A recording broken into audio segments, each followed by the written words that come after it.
If you want to be good at marketing, you probably should understand quite well what you're marketing and who the audience is and understand the target audience. And I think it's pretty much impossible to do that in life sciences unless you actually probably have a PhD or have studied and used the products and the services and the instruments, etc. Welcome to a new episode of the Science Marketer podcast. Today, I have the pleasure of welcoming Sheldon Zhai on the show. Sheldon is the founder of Supreme Optimization, a full-service life sciences marketing agency, and I believe one of the fastest growing companies in this space. In this episode, Sheldon will walk me through the story of his company and share advice for other science marketers who are trying to grow their own agencies. Hi, Sheldon. Nice to have you on the show. Hi, thanks for inviting me on the show. And of course, nice connecting with you again, because it's been like 7 years, 7 years since I saw you in person. Yeah. It's been a while. It's nice to have you. So yeah, we'll start with the first question, and we'll start from the beginning.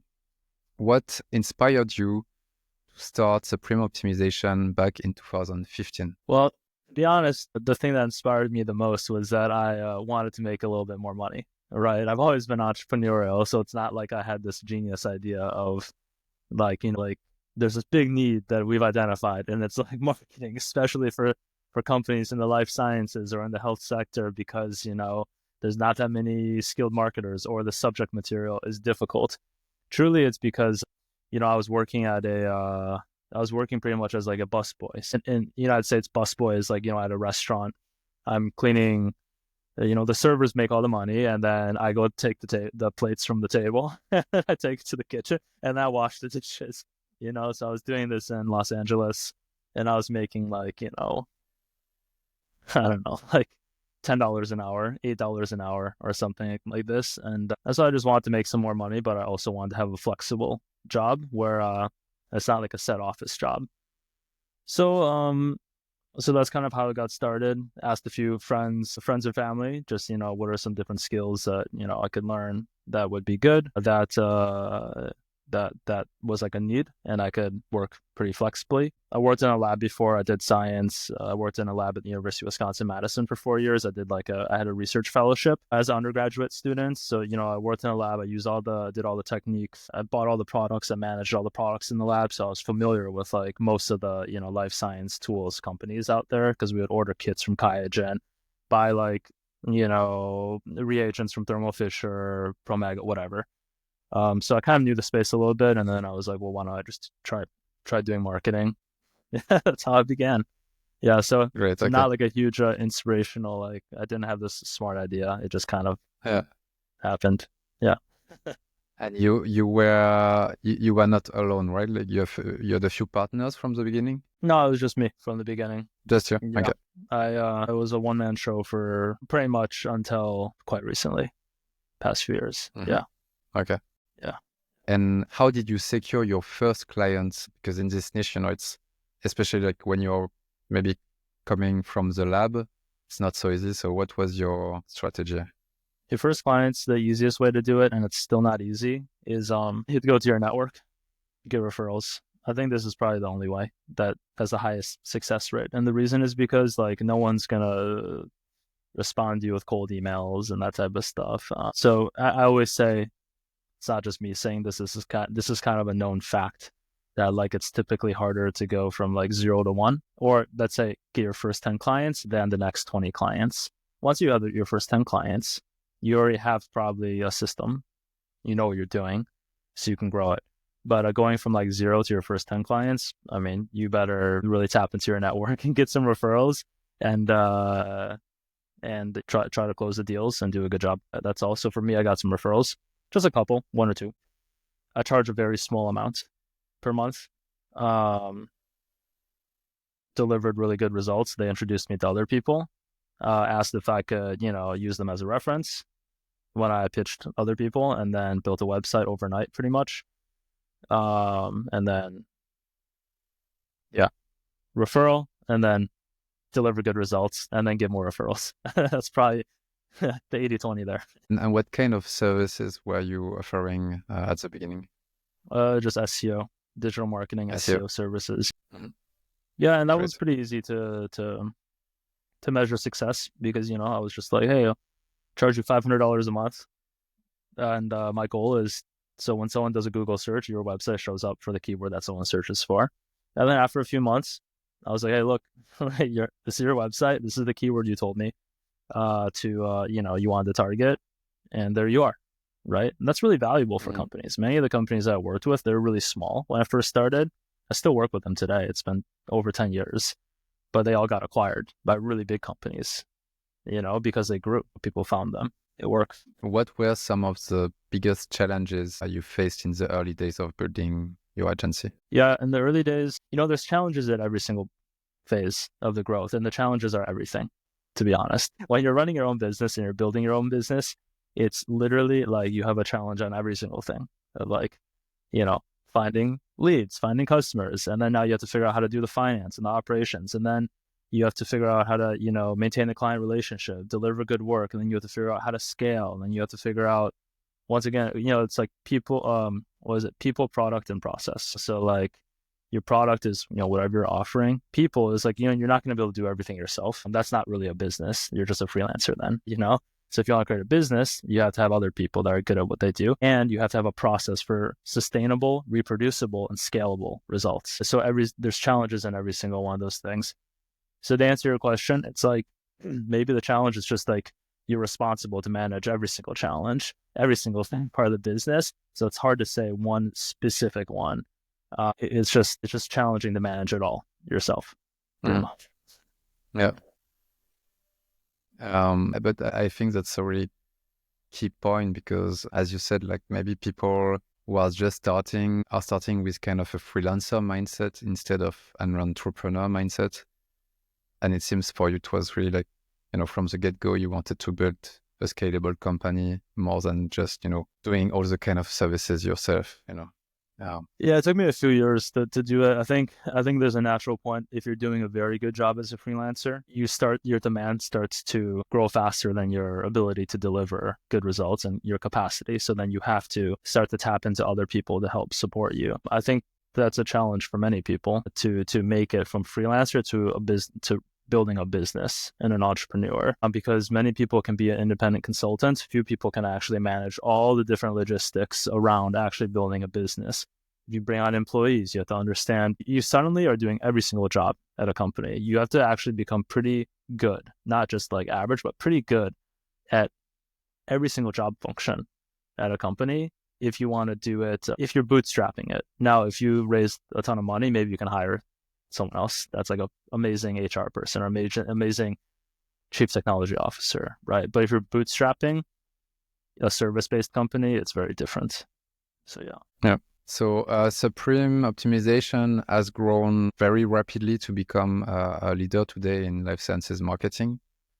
Can you go back on like kind of the key milestones in this journey? Yeah, I think probably the first key milestone is deciding to go from freelancer to building a business. I was doing multiple other things at that time in my life. I was in my early to mid 20s. So I wasn't really focused 100% on building the business until maybe 2016 or maybe sometime even later. I was really just a freelancer. So the first, big milestone is kind of what I was saying before is it's time now to build a business, right? Instead of being a freelancer, you have to learn how to become an effective leader, a manager, have the vision to actually figure out where you want to go, how you're differentiated. You have to, it's all the things, people, process, and product, all those things. You have to start thinking about it all.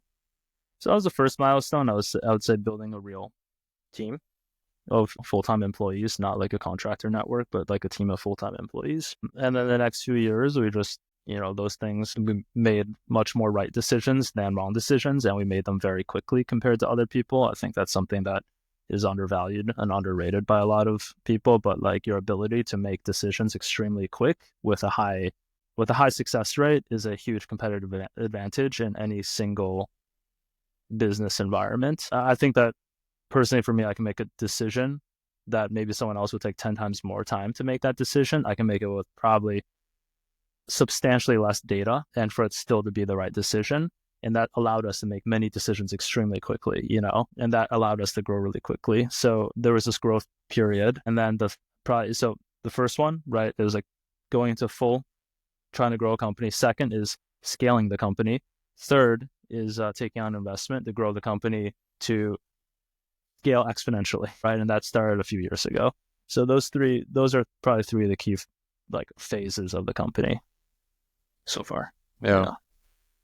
We will come back on this exponential growth just after. So maybe one of the a question that maybe is related to this early development. You decided from the beginning to have, I think, mostly PhD level scientists working in your team, right? Like going to find scientists who are becoming marketers. Yeah, can you just explain a bit like what was the vision behind it and maybe the impact on your company? Sure. Well, I think just objectively, if you want to be good at marketing, you probably should understand quite well what you're marketing and who the audience is and understand the target audience.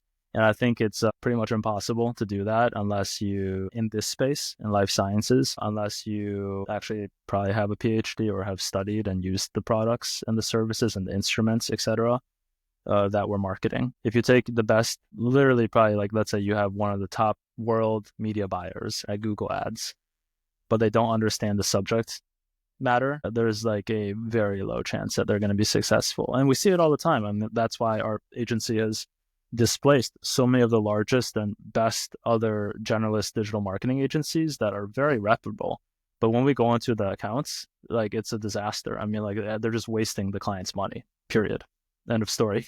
So that's why it's important to have PhDs, because they actually can understand and be like, well, this is actually a keyword that is not relevant at all to what this company is selling, or this is a keyword that doesn't have any revenue or purchasing intent. Or imagine when you're doing messaging and positioning for a company. How can you do messaging and positioning for a company if you don't even understand truly what the problem that these companies are solving for their target audience, whether it's a researcher or someone else? I don't know how it's possible. So for us, naturally, we double down on building out a full team of scientific marketers, and you just get better results. Great. So as you said, in 2023, a private equity fund, Trinity Hunt Partners, took a major stake in your business. Yeah, can you explain what led to this decision, basically? Yeah, for sure. Pretty much, I was sitting on this huge opportunity, right? I mean, I felt like compared to competitors, our reputation, which is far better. I think we've done like so many like NPS score surveys. We send NPS score to everyone, the clients that have left us, that we don't work with anymore, because I want objective, real feedback, right? I'm not sending NPS scores to just like our best, most happy clients, right? So the point is, when we do those things, we have amazing NPS scores, like industry leading, so like 9 out of 10. When employees work at Supreme Optimization, I mean, I literally think we have so few employees that quit or leave. We've never had a layoff. We have so few employees that leave or quit, and we have so few clients that leave and churn. I mean, I think we must be in the top, like probably 1 percentile of all agencies. So to me, it meant that there's a big opportunity to scale that further, because we're doing something correct within the company when it comes to people, product, and process, right? And those things are very hard to replicate.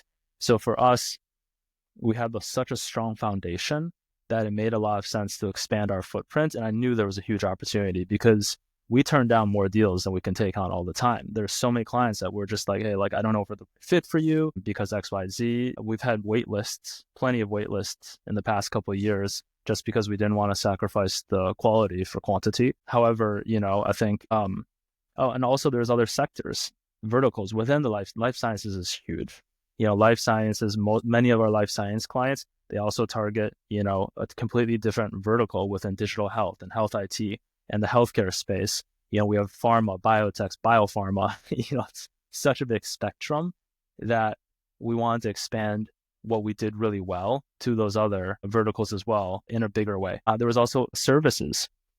We never wanted to be an agency that we said that we could do everything. So I said from the start, our focus area is performance digital marketing, meaning like leads. We can generate leads for you and do great digital marketing. And that's how we measure success, is like Are we moving the needle? Are we generating leads for a company? And there were certain things like PR that we didn't do. I didn't know anything about PR and comms, like awareness type marketing. And I know it's important. I certainly do. But the thing is, clients would ask us for that and we would just turn it down. So we would turn down lots of business. And I didn't want to build it in-house, because if you build it in-house, you're just going to be not that good at it, to be honest. Maybe you'll become good one day, many, many years. So why not just join forces with some of the best agencies that are in the life sciences and the health space that focus on specifically those services that we're not good at and will probably never be good at. And it's mutually synergistic, because we are better and probably will always be better at the things around performance digital marketing and technology compared to the other companies. So that suddenly you have this great ability to actually serve the client needs better, because a client doesn't want to go to like 30 different agencies, but actually be specialized at the same time, right? Still have specialized services. So those are some of the reasons. But I mean, really, to summarize it, I just think there was tremendous growth potential, which we've seen that's turned out to be correct. The growth potential was driven based off the fact that I thought we could just do a better job than the competition out there. And so far, that's also seemed to be very true. Yeah. So it was voluntary from you to look for an investment partner, or was it also kind of happening at the same time? No, it's totally voluntary. I looked for it because I wanted someone to help me scale. We brought on an amazing CEO to the company. I brought on people that honestly have just been amazing, so smart, so talented, so hardworking, and have done it before. They have experience, right? I could have tried to scale this company to like, a few $100 million in revenue myself, but the truth is there's people that have done that and they have a good success record of it. And so like, why not have some people that are very experienced to help guide that, so you have the highest chance for success? And you're not going to do that typically as a independent bootstrapped company. You do require investment. That's the truth, to attract that type of people and to negotiate that type of stuff and to recruit those types of people. So that's the fact. Okay. So in the past 2 years, if I'm correct, you acquired 6 agencies. Can you share a few examples of maybe, which agencies? You don't need to do the 6, but just to give us an idea of Sure. What type of agencies they are and why you acquired them. Yeah, I can talk about one of the latest ones. We acquired Amendola. There are many agencies out there say that they do everything, right? But every agency truly knows that there's a few things that they do very well. And I would say for many of the agencies out there today, many of them start as PR and comms agencies, and then they expand and add on other services out there. That's the case with many of our competitors as well. So like, for example, a company had PR and comms and they're like, well, people really ask for digital marketing. So we have to like hire someone or, do something to create digital marketing departments and advertising. Oh, people want websites, we should add that on, or we should outsource it, that type of stuff. But my main point is typically every agency does truly have a strength. And for Amendola, that strength is they are world-class at PR. They truly are world-class at PR and comms. And I would say specifically, they're extremely good in the digital health IT sector. They're amazing. We have a lot of clients at Supreme Optimization that are in that space. And they've asked us if we can refer someone that does PR, whatever. I didn't really have anyone. I don't want to refer a company that I don't know the quality of their services, So we've always just not really referred anyone. Just say, sorry, we don't know. But Amendola now does a great job at that.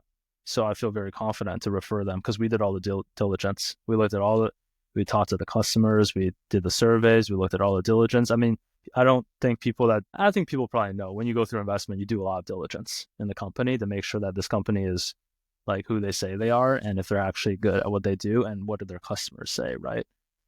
So now we feel confident to refer that type of business, and then we collaborate on the back end of our company where we're fully integrated so that we can work together and we can support on some of the things that Amendola doesn't do. For example, that might be a lead generation with like digital marketing or building websites. We're world class at those things. So, you can see that's one relationship, but that applies to all the other, agencies that join the Supreme Group. It's these synergies that end up being very beneficial win-wins for everyone involved. And what lessons have you learned from integrating these agencies into your own business? I don't think we've learned too many lessons yet. I think we have lots of experience on our team that have been through integrations. I mean, integrations are hard to do it correct. But luckily, I don't think we've made many like mistakes. Um, all I'll say is integrating just requires people to think a lot and hopefully have experience to do it, because a lot of companies do integrations very poorly. And that's why you see things go wrong, employees unhappy, clients unhappy. So being sensitive to those things. Yeah. And it seems you're also keeping some ways of independence, like the brands you acquire, they stay an independent brand for now. Yeah, for sure. Autonomy is really important. And I'd say some of these things are just business principles, like 101. It's like, you want some degree where your vision is all the same, but you also want to emphasize autonomy so people can make decisions on their own. But as long as you're aligned on the bigger vision, then you really want people you don't want to add too much bureaucracy to everything, right? That's how you're going to get, you're going to regress to some not very good average company, right? So you want the companies to make decisions that keep the companies great at what they do. Yeah. Can you share any details about the types of agencies you're looking to acquire next? Because I guess there are certainly more acquisition. Yeah, I think there's a number of companies just all within the life sciences and healthcare sector that are agencies that are interesting. I think some of it just comes down to size. Is the company big enough? And when the company is big enough, typically that also shows that the company is sustainable, meaning they've been around a long time. Their clients are happy, so that means that they have to have good people, they have to have good processes, and they have to have good product services, right? So at a certain size, it's hard to acquire. Once again, earlier I made a distinction between okay, if you're a freelancer without any of those things, you're not really a business. You're really just a freelancer. So we're looking for businesses ideally that have built out their processes and their teams and have proven that they deliver. But the other thing is just culture. Honestly, culture is the most important thing. We pass on a lot of different acquisitions because the culture just isn't a match. And if the culture is not a match, then it's going to be hard to be successful, I think. Yeah. Can you describe a bit your culture in your company? Yeah. Yeah, actually, I have a whole culture handbook, and I spent a lot of time writing this. It's one of the things that I anticipated as we grew that it would be important to focus on. So I created a full culture handbook with examples. I think a lot of companies out there, they say we have these 10 principles, and they say this, that. Every corporate company just says the same things. So what I did is, the truth is, for the culture of a company, you don't write the culture and then the culture becomes that. Your company already has a culture. So for me, and that was intentional, the culture that we had. For me, I wrote out what those key components of our culture are, and I gave real examples. I changed the names and stuff, but real examples of people within the company that have shown and done this thing in the culture. And I feel like that's a lot more meaningful, so people can understand that this is actually the real culture within the company, and these are examples that illustrate and demonstrate that culture. But I would say one of the biggest ones for sure is meritocracy. We just want to find the best people, whether they're from within or externally, and we just want the best people that are the best at what they do to be making the decisions at the company. It seems so simple, but that's really the truth. It's if you want to be a world-class company, you need to have world-class leaders. And when you don't have meritocracy at your company, that's when politics begins, because people are going to be well, why is that person in that position? They're not that good. If someone's not good, typically everyone knows. People can tell. People are not stupid. So you're why did that person get promoted? But if you have the people that get promoted are purely because they are amazing at what they do, it's very motivating, because that it doesn't matter who you are, where you live, where you're from, what your background is, but if you truly are the best person at that job, you deserve to be promoted, and you deserve to be in that position to be making more decisions and being more of a leader. And I don't think a lot of companies, I don't know, I just think that's the most important thing. Yeah. And it's a positive feedback loop, because if you have people who are experts at what they do, they provide good service for the clients, and then the clients are happy. So basically, I see what you mean. Yeah, meritocracy is important, and also cutting out toxicity. If someone is toxic, those toxic things within a company can spread very quickly. So you have to have a very strong sense of you have to there's always a lot of difficult decisions, and you have to have a pretty strong moral compass, but also a sense of like, not postponing difficult decisions. I forgot who said this. I think it might, oh, actually, I think I watched an interview from the CEO of AMD. I think it's AMD. Anyways, someone said, it was like, when you want people when there's problems, you want people that run towards problems because they want to solve those problems, right? And you want them to be competent to solve the problems. But once again, that's a meritocracy, and I think that's the most important thing. I think that's the only way you can really run the company if you want to actually deliver great results for your customers and retain your employees. So you are now head of AI and technology at Supreme. As you said, you hired a new CEO. What role does AI play in your approach to marketing? So we're going to have a pretty big release at the end of this month. It will probably be one of the biggest changes for us as a company, not just for us as a company, but obviously you can see lots of other agencies going through this. But AI's ability to add so much value and efficiency to what we do for clients and how we analyze our own data, and how we analyze clients' data is really a game changer. The thing is, when people talk about AI, you have to get very specific because AI can be so many different things, right? AI is like, there's endless applications of AI.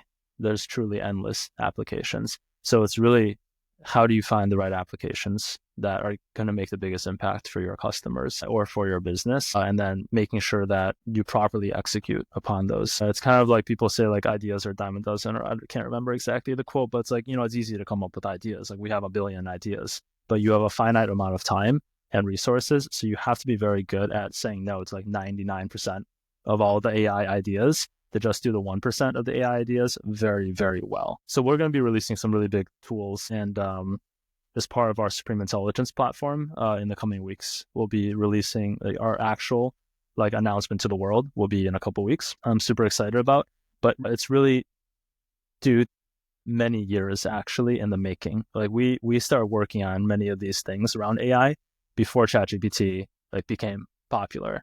Right. And that type of foundation is going to be actually the biggest factor in our success, because a lot of companies, they want to do AI, but they literally have a terrible data pipeline. It's like everyone wants to talk about AI, but really what powers AI that's differentiated is your data, clean, sanitized data that you feed into AI.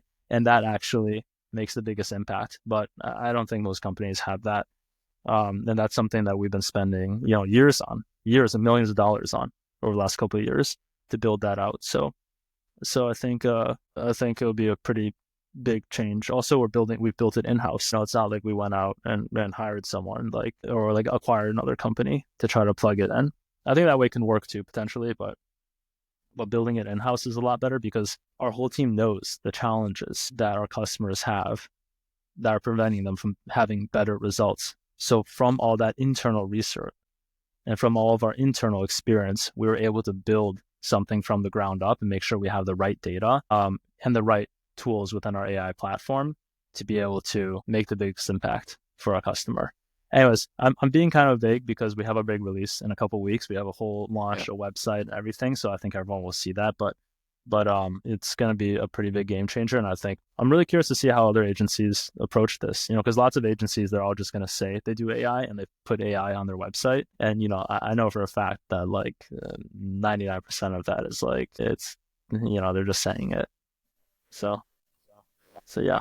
It's just a ChatGPT account they have, maybe. Yeah, exactly. Yeah. Okay. So yeah, I'm looking forward to this announcement as well. What's your vision for Supreme Optimization in the next 5 years? Next 5 years, the next 50 years, I think we just want to be the best marketing agency, and I think that's measured really by, do your employees quit the company constantly? Do you have lots of turnover and layoffs all the time? And do your customers always leave you, and it's the turn and burn, meaning you acquire new business, you make false promises, and then they leave you after 1 year and you move on to the next. Those are specifically metrics that we're going to look at. So that's kind of how I define the best, meaning are the employees super happy?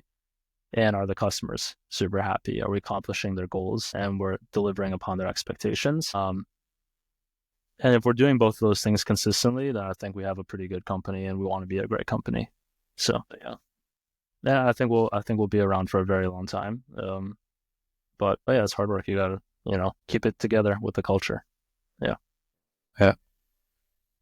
So if you could give one advice to someone who is starting a life science marketing agency, maybe a freelancer who is thinking about making it like a scalable business, what would be this advice? I think you have to. It depends on where you're starting, right? It's like if you have clients or not. But I think you have to. The hardest part is probably learning how to hire. Actually, there's a really good book called Who. It's about hiring. I think maybe that's the most important advice is just read the book Who. It teaches you how to hire, what to look for, because most people, if you've never hired before, like there's a very high chance that you don't know how important it is and how hard it is to find the right people. And if you don't do that correctly, then that's kind of you're already sailing the ship in the wrong direction, So that's going to be the most important feedback. Read that book. Yeah, it's a lot of work. I mean, you're going to have to, I did probably 80-hour weeks for a decade of my life, so it's a priority. It's a priority in your life. I took calls at 3 a.m, 4 a.m, 5 of them. It doesn't matter. I worked all day, every day. So that's what it takes. I don't think that you might need to do that if it depends on where you're starting. I started pretty much with nothing, like at zero. And I didn't even have other contacts at I didn't work at another company before where I could bring clients or like whatever, that type of stuff.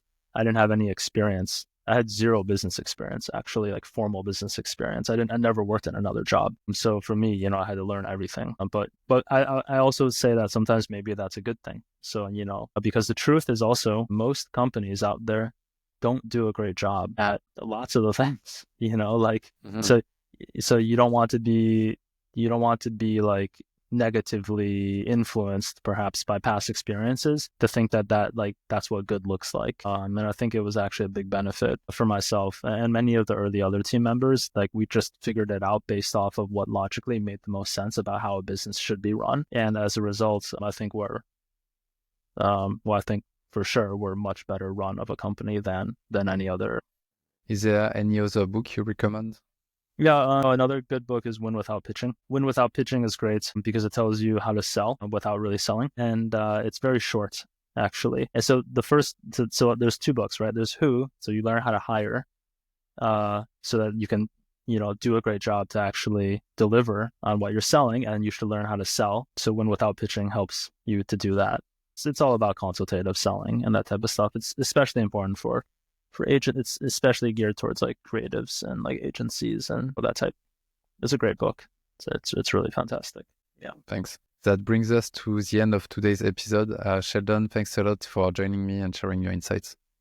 Yeah, sure, for sure. And like if anyone is interested or has other questions, I think you can just post our website, give our information. They can email us, add us on LinkedIn. You can add me personally on LinkedIn. You can send me messages and stuff like that. So I'm pretty I try to be very helpful, even if whoever doesn't have any intention on working with us, at least I'll try my best to give something of value to whoever asks. Yeah, that's it. Check out our website if you're interested. And I also recommend people to follow you on LinkedIn because you share a lot of post with data and we don't see it often enough, so I think that's really important. Yeah, I think a lot of people say a lot of stuff on LinkedIn and a lot of it's not data backed. Like the data that we're sharing, it's all real.